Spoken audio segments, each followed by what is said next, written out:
Hey everyone. I just did a spontaneous interview with an artist who I met in a gallery right down the street. I had photographed somebody who worked in the gallery a few days ago, and I was just delivering some thank you cookies to them, and I met him while he was getting ready to do a live painting demo. He had hardly any time, but he gave me about half an hour to talk about his career and his life and his goals, and I found it really fascinating, and I'm so grateful for him giving me his time. His name is Matthew Sievers, and I will link his information in the description. With no further ado, I give you Matthew Sievers. What's up, buddy? Hey, man. For the people watching, why don't you introduce yourself, tell me where you're from, and how we met. All right, so my name is Matthew Sievers. I'm a fine artist doing a show here in Durango, Colorado. And this gallery has been massive for me.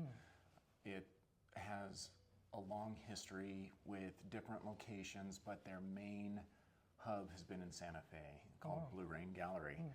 And I started showing there years ago, and it was kind of funny because when I went in, it was like, you know, an artist, like, here's my paintings, take a look at it. That's how it works. You just cold call, you just walk in with your portfolio, and that's how it works? Well, because, you know, with actors, you have to have an agent.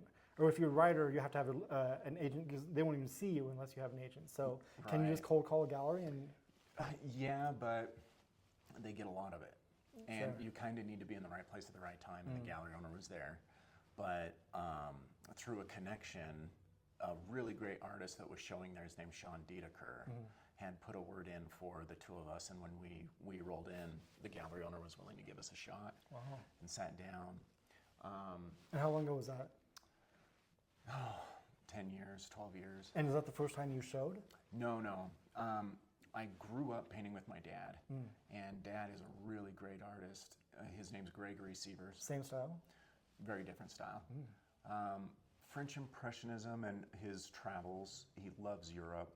He paints all of Europe. He loves city scenes. Right now he's doing a lot of street scenes, looking through wet glass at an evening with the brake lights, catching all the water drops that are on the window. Yeah.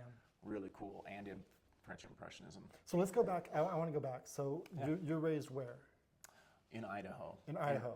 And your dad was a working artist? Or okay. And so now, was that something that just by osmosis you picked up, or he sat down and taught you how to draw or paint or be an artist? Yeah, I was listening to a Malcolm Gladwell book about the amount of people that follow in their parents' footsteps. Right. So I'm sure there was a lot of osmosis, and I had a natural talent. But there were 5 kids, and I was the only one who took to it. Are you the youngest? I'm in the middle. In the middle? Yeah. Interesting. Now, is the youngest creative also? No, the youngest is more of a entrepreneur mindset, always kind of looking for a different avenue. What about the oldest? And, they're both girls. The oldest is of an art mindset, but not to the point to follow it. She loves doing more like leisurely art, like cross stitch. Right, yeah, sure. Well, it's interesting because I'm semi-obsessed with birth order and how it affects your view of the world.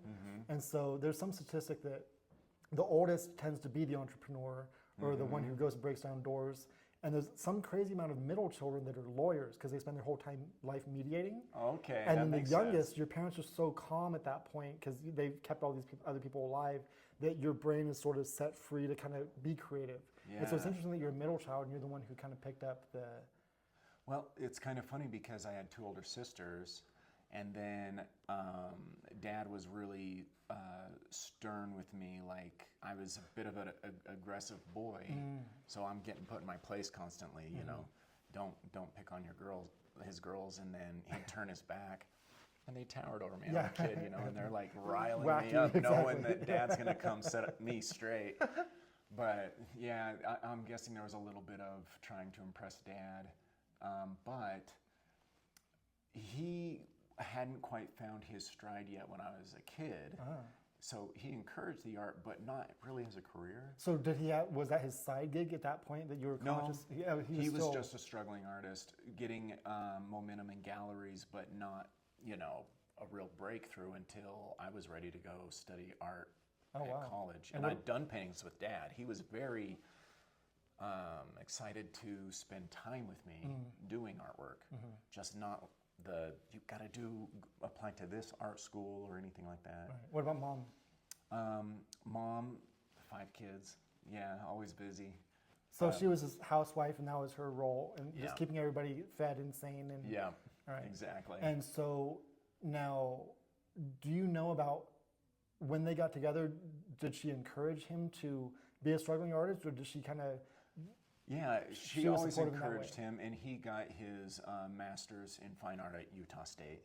Speaking of osmosis, then I wanted to go to Utah State, which I did, but it was kind of funny. I studied there for about 2 years, but Dad was so good at encouraging me to find my own style.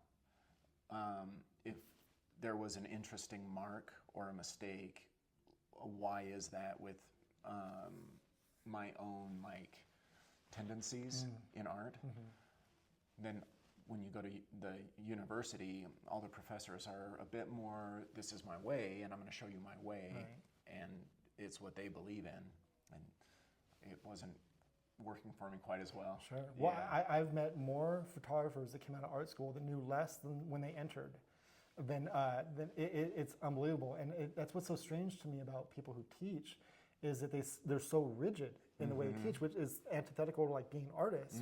But maybe that's why they're teaching. Or it's too far the other spectrum, Right, yeah, where it's right. not about, or it's only about self-expression and creativity, and there's something in the middle there. Well, is there something in school where they're trying to get you to paint in a way that's will sell? Is that below it? No, it's more. There's classes that focus on fundamentals, which are so important. But it's that if my natural emotions are coming through really bold and expressive, but they're trying to get you to learn a lesson, you're getting pigeonholed in the assignment where you can learn color, value, shape, edges, lines, and still kind of keep your self-expression in that piece. So is there an idea of right and wrong in school with art? Yes, but that also varies so greatly depending on where you're studying. So what could be called wrong? So when you're in art school, so much of it is figurative, and the younger you are, the more important it is in your own mind how well you draw. So if you're coming out of high school, you're usually chasing art, fine art, or with the figure in mind. Sure. And then there's lots of rules about what could be right or wrong. Of course. Well, perspective and even things like that. Sure. And so if you're at art school, you're not focusing on what made Matisse interesting with really saturated flesh tones. You're more focused on rendering accurately. Sure. And it can kind of push down creativity a bit Now, if you're chasing that. Are there those kids that they just cannot do a photorealistic photo, but they're doing something so wacky that they can then be supported in that new style that they have, and that can be nurtured in school? Or is there no room for that? No, I'm sure there is, but if you think about it, imagine if Kurt Cobain had gone to Juilliard, you wouldn't have Nirvana. Right, exactly right. You listen to his interviews, and he's almost angry at the system and how it teaches, and he was more trying to break, doing a half rhythm and recording something, whispering into a microphone, laying on a couch, and Well, it was about the emotion. Yeah, he admittedly didn't know how to play guitar great. Or read music. Yeah, exactly right. Right. Exactly right. And I just heard yesterday that a lot of the Beatles didn't know how to read music, and they would just hum the tune to George Martin, and he would tell the orchestra how to arrange it from there. Right. And so there is a way. Yeah. And this is sort of something I want to get to, is that I'm sure you're aware that being able to be a living artist, you're in a 1% club, even if that, right? So at what age did your dad or you realize that you stood out from the average artist? Pretty young as far as that goes, because Dad would teach fundamentals in sketching, real light lines, block it in, look at negative space. If I was to sketch you, I'd be looking at the shape between your elbow and your chest, and it helps me define the foreshortening of your arm. and that your hand is about as large as your face, and artists will shrink hands and all of that. But I had an ability to just like you can see it. Almost photocopy Right. very early in the sketch process. So Dad was encouraging. It's just he really started making a financial success about the time I was going to college rather than earlier. What was the breakthrough for him? What happened? Probably this gallery on Rodeo Drive. It was called Simic Gallery. I think it was Mario Simic owned it, and he opened another space in Arizona. And Dad was doing these Parisian street scenes that were kind of mid-century, and they started selling like crazy, where before he'd been doing Western, pilgrims and things, which he loved. And then a couple trips to Europe, and he's like, "Oh no, I'm painting Europe." So he made that change not for commercial reason, but he just naturally flowed towards that change in scenery. I think it was a pretty even thing where he had started doing a few pieces, and then, it's a write-off. Let's go to Europe. The trip's paid for because I'm going to paint it. Yeah, sure. And then Jen falls more in love and starts focusing more and more on that. But he's never been pigeonholed, and it's been a good encouragement for me because I started with florals, painting a lot of flowers, and then went to kind of this Fauvist where everyth's outlined, almost like a stained glass oil painting of trees, and then I went to figurative work, all figurative, which made me change my style. Because wanting to paint a ballerina spinning, I needed more blur and areas of her form that were out of focus and softer, especially, So what is your reference point? Are you photographing people to? Do you? Well, I've gone away from the figure now. I have a few pieces started again, so it's always great to find a good model. And I've done painting from life, but that's also a good model who is able to find a comfortable pose and know early in the pose that it's comfortable. Right. So what about landscapes? Are you taking photos and working off a photo? Yeah, lots of Photoshop now, because a really interesting composition involves you moving things around. So this piece, for example, I'm not sure if you can see it much, but this angled shape wasn't in the reference, and then it stacks and it repeats in this triangle snow, and then it stacks again. So you kind of have these stairs going up. Same with the snow, same with the peaks. And then there's jet streams in the clouds that come in as if you have a vanishing point in the clouds. So between these triangular shapes and those shapes, it's not just this saturated palette, and it's clearly saturated, but the composition is really what makes this piece so dynamic and pull you in. A lot of that gets designed in Photoshop, and I might even just take a pen. So you tweak the original scene to. Oh yeah, and it's so easy. On my iPhone, I can just go to edit the photo and take sure. the marker and start drawing Sure. and play around, and then I have a good idea before I start. So when you make films, you scout locations. Do you go someplace specifically to scout a location because I want to paint a snowy peak, or are you walking around and you see something and go, that's what I want to make? It's kind of more that. It's kind of more I'm living life and taking photos along the way, and then finding something that, that was an amazing afternoon. The light did an amazing thing, and then when I get back to the studio, that's what I want to paint. So you've had sort of a unique experience where you were struggling, but only to be recognized in the art world. But you didn't struggle with parents who told you to be a lawyer. No. You didn't struggle with being broke and living in a van. I don't think my parents thought I had the ability to be a lawyer. No, sure. But I think a lot of that adversity is what drives a lot of artists, though, right? Like in FU, I believe in myself, and nobody else believes in me, and I'm going to go live in a van because FU. Sure. Right? Yeah. And so where do you find your drive without that adversity? Well, there's a lot of adversity there, ironically. My parents are very competitive, and this might be a bit much, but I'll share it anyways. Sure. They're very encouraging now, but there's this kind of like, started this out selling dad a few years ago. Oh boy. And it's caused this little bit of tension, and we push each other. You know, his studio isn't too far away, but yeah, So is he genuinely pissed, or No. It's more this underlying tone of pride, but like, my momentum is really strong right now, and it causes a little bit of withdrawal.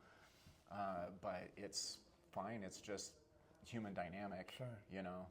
And then the other thing is, I bought a second home in Phoenix, so I paint in Arizona in the winter, and I kind of made that purchase because my house and studio was paid off in Idaho, and I needed. I really perform well under financial pressure. Right. Well, that's what I'm kind of getting at. It's Yeah. nice to have that pressure, because without it, that's one of the reasons why I left my home. Because I lived in a place where it's always 72 and sunny. There's no crime. There's no hurricanes. There's no bugs, and it's where art and culture goes to die. Because you just kind of lull into this It's not comfort. interesting. If you're too comfortable, you get this kind of laid back hippie, Hawaii. Right. Don't just enjoy Well, life. and that's part of what this journey is for me, is I want to see why people are thriving or choosing to stay in places where it's brutally cold, or where maybe there's not a lot of money, but I think they're probably, I don't want to come to any conclusions, but they're happy in these places without a lot of the, like one of the things I've been seeing on the ads for the place I'm looking to live is this place has water 24 hours a day. Yeah. Like that's even advertised. Yeah. But I think, and so I come from such an affluent place where there's no adversity at all unless you create it yourself. For me, I was just drowning there. You know? And I so relate to that very much. And think about New York. It's the hub of creative art right. for the U.S.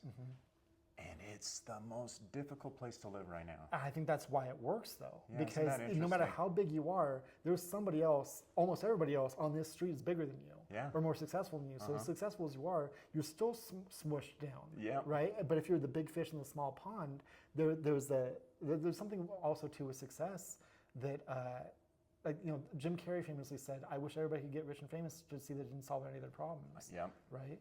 And so that's sort of what my journey is. Like I was not happy in Southern California with everything, and that almost makes you feel like more of a dick. Yeah. Because like, how can I not be happy with all this? Yeah. And so I'm looking for where I thrive the most. And so that's kind of what you did. You found that you need to create intentional adversity to push you, right? Yeah. Absolutely. And so that's a difficult thing for, especially in this age right now where everything's so instant, and people feel like if their Wi-Fi goes down for 10 minutes, they lose their mind. And so I'm trying to really discover the difference between what we want and what we need, and maybe help spread that word that, you might want Wi-Fi, but you don't necessarily need Wi-Fi. Right. You might want TikTok, but you don't necessarily need it. And it's not a natural thing to want adversity, right? But once you get it and you find how to work it, it unlocks like a fifth gear for you, right? Yeah, and it's actually a pretty new lesson for me. I've had adversity up until maybe a few years ago, like 2 years ago, was the first time I was sitting on a retirement and my house was paid off, and I was having a hard time getting motivated, and I was like, what is wrong here? Yeah. I'm really comfortable. That's exactly right. Why am I getting depressed? Yep. And it took a little bit of like, what's my next dream?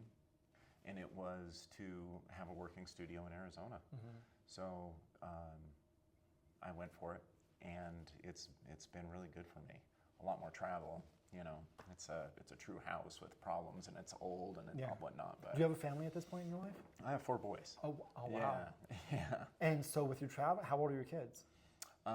My oldest just turned 18, and my youngest, so 18, 16, 12, and then 8.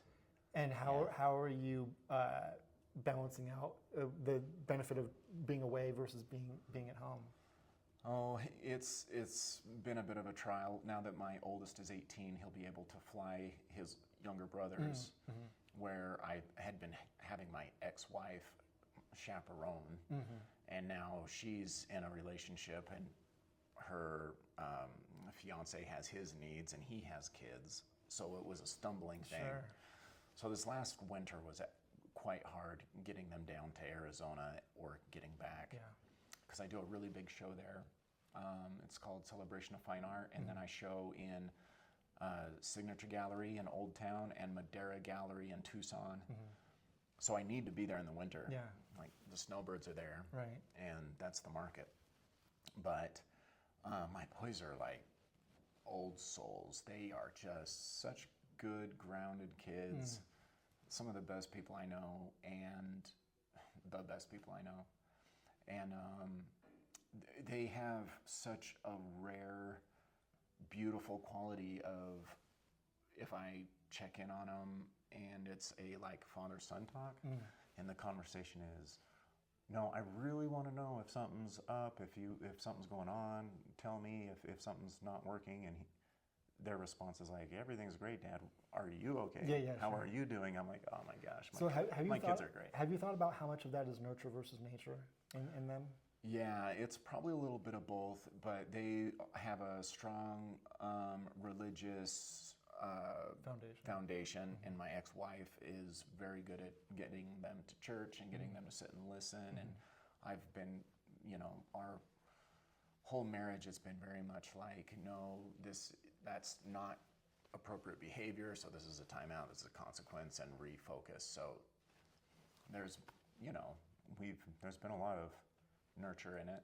So Yeah. one of the things with my son's 19, he's a professional athlete, and one of the reasons I cut the cord 3 weeks ago is because he's about to get a pretty big paycheck in the near future, and the last thing I wanted was for him to have, because our life 3 weeks ago, he had a house on the beach with a private chef and a maid, and a '67 Mustang that I built for him, and that's not real life. Right. No 19-year-old should have that when they're technically on their own, right? So I Right. took it all away, and I said, I want you at least for some period of time to experience normal life, Yeah. so you know what a dollar is worth. Yeah. You know that the good toilet paper is sometimes a struggle to get that stuff, and to form that idea that I need to win this fight, or I need to be smart with my taxes because I want this other stuff, right? Absolutely. So I did that because I was given a permanent safety net with my parents, and again, as a creative, which I didn't know back then, it robbed me of so much motivation, right?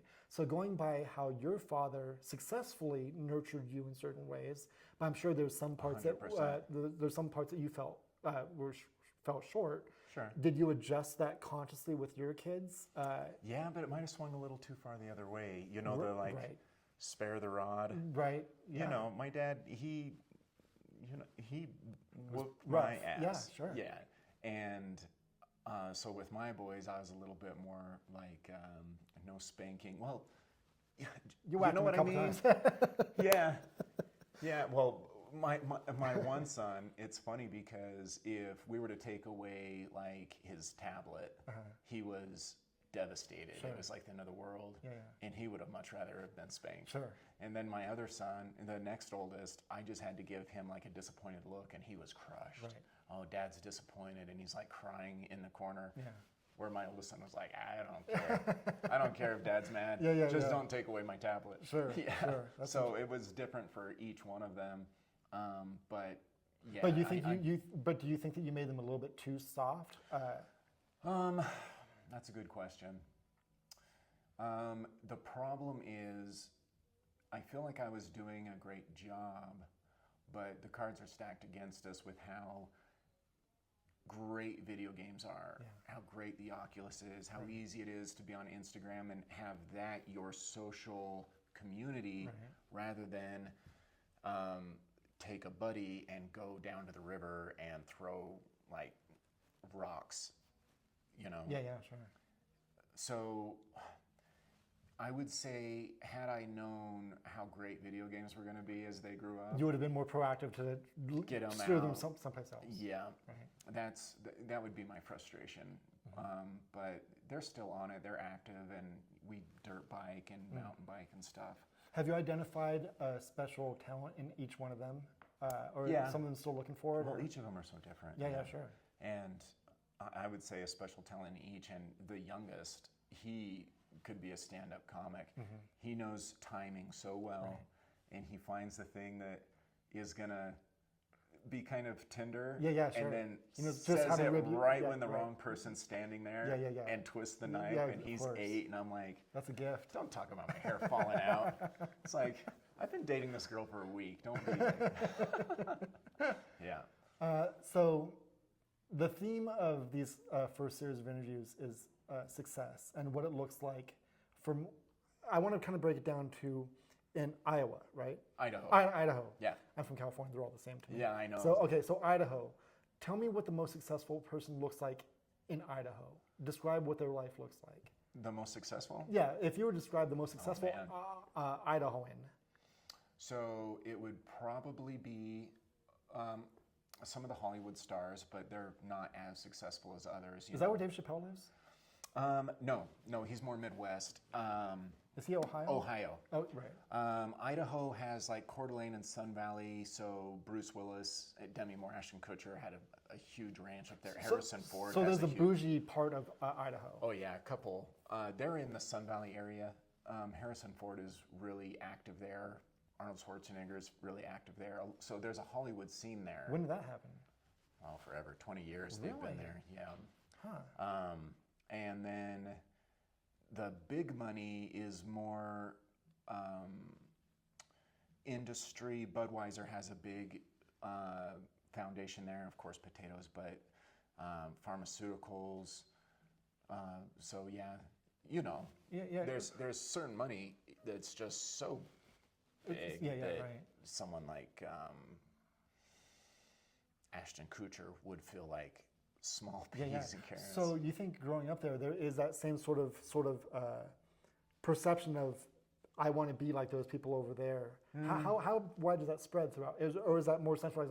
Like Hollywood, if you're in Orange County, you don't feel the pressure of Hollywood. Right. So how wide is that? Oh yeah, it's out. So I'd say Frank Vandersloot is one of the richest in our smaller community. And he employs a lot of people, and he does like essential oils and all sorts of things that are a little more natural. And he puts on this big fireworks show in Idaho Falls. It's the biggest fireworks show this side of the Mississippi. So there's maybe Chicago, New York, a few others that beat it. But he's right there. He's just got a ton of money, and he's like, I love fireworks. So, and I love America, and I love 4th of July. And he puts on this massive show in a small town. And it draws in people from all over. But the community I grew up in was pretty farm community. And then I'd go to Phoenix in the winter with my dad and the family, and it was Scottsdale. So I would see the difference between, you know, as a kid that'd say, all there is in Scottsdale are real big tits and real big assholes. And, you know, I was seeing people who weren't like the good old boy, where you go to the gas station as a kid in Idaho. It's just some farmers sipping coffee, talking about their field and whose mailbox got hit by the snow plow, and we got to get that put back up. And then you go to a bar in Scottsdale, and they're just comparing like stock portfolio and talking about how one of their stocks is completely tanked. Okay, so having that perspective of seeing both, for you, what is success for you? Like where is the landing point for you where you feel like you're proud of yourself, you're doing it. It's not having a girlfriend with big fake tits, right? Right. And it's also not being a potato farmer. Right. So you've been able to see both. Have you thought about where you want to land? Wow, that is such a good question. I love it. It's definitely somewhere in the middle. Right. Because, you know, with my clients, they keep up with their age, and where you say a girlfriend where you don't want big fake tits, I'm kind of in the middle. Like, I you wouldn't mind the big fake tits. kind of do, but at the same time, I want her to be willing to go camping with no makeup and wash like the gravy pan Yeah. from breakfast in the creek. It's so funny you say that. So because I'm kind of in the middle. I've always said my ideal girl is somebody who doesn't look like a baby giraffe when you take her to a gala. Yeah. You know, or somebody who looks, and also somebody who looks really great 3 days dirty popping out of a tent. Yeah. Because I've met the 3 day dirty girl and she looks like a baby giraffe at a gala. She looks ridiculous with makeup on. But then the makeup girl, the gala girl, was like, ooh, there's bugs. And so right in between is exactly what I've always said I'm looking for. And it's so hard to find. It's actually true. It's really hard to find. Yeah. So I'm still on the prowl. Right. And so, have you thought about where you want to spend the last half of your life? Like what part of the world, what part of the country? I love the mountains. Okay. Absolutely love the mountains. It'll like if I'm near a beach, it is more that laid back kind of thing where to be a bit of a homestead kind of feel would be the dream home on a lake with trout jumping, and that would be it. But from my divorce, my boys are very rooted in Southeast Idaho, and they are my best friends and my kids that I feel like I need to Stay keep there. the nurture thing. Yeah, right. So when my 8-year-old finds his place, I'll probably figure out which one has the most grandkids and try and encourage them to move up to a mountain lake with me. Yeah. Right. That's So smart. I guess that's the dream. Right. The first one to have kids to move in with and live within a mile or two up in the mountains. That's Yeah. right. Yeah, I love Arizona is such a diverse state, and Phoenix, I'm so rooted. I could see myself going Phoenix to Flag. It's like a 2-hour drive, and you can't fly anywhere any faster. Yeah. By the time you check in. So Yeah, my family. I was a chef for the last 2 years, and so my family's in. Is it Tempe? Tempe, or what's the other one that sounds like Mesa. Tempe? Yeah, right around there. That's Yeah. where they are. And so I've been going there a lot the last couple of years to cook for them, and I have a ranch here, so that'd always be my halfway point where I would go. Cool. And it's interesting because just like you say, like Scottsdale is so different than Tempe. Yeah. You know, what happens? It's so weird how gravity just pulls like-minded people towards certain places, and then it shifts, right? Yep. And so I think that's what happened to a lot of people in California. Is California changed out from underneath us, Yeah. and more people left this last year than came, which that's unprecedented. Yeah, And so I think a lot of people. California, you're right, for the last like 50 years has had a big bell curve, Yeah, and now and it's now all of a kind of sudden- on the other side of Yeah, it. and so what's interesting is what I'm trying to encourage other people is that you don't necessarily have to stay where you were born.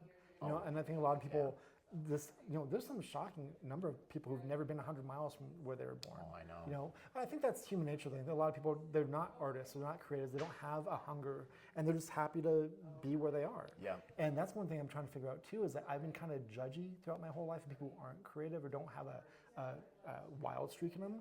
But then I realized, man, maybe the guy who the best day of his life is just watching football and drinking beer. Maybe he's on average happier than I am. Right. You know? Yeah. And so I'm trying to find that healthy balance for myself of like, how hard do I push myself? Like maybe I'm being unrealistic with myself, that I have some giant dreams, and maybe I should like mellow it out a little bit and just. We kind of had this conversation, me and a client here and some of the sales team. For one, let's go back to people moving away. Yeah. Durango, everyone I met who has a home here and they're looking for art, they're not from here. Yeah, right. They discovered it. Yeah.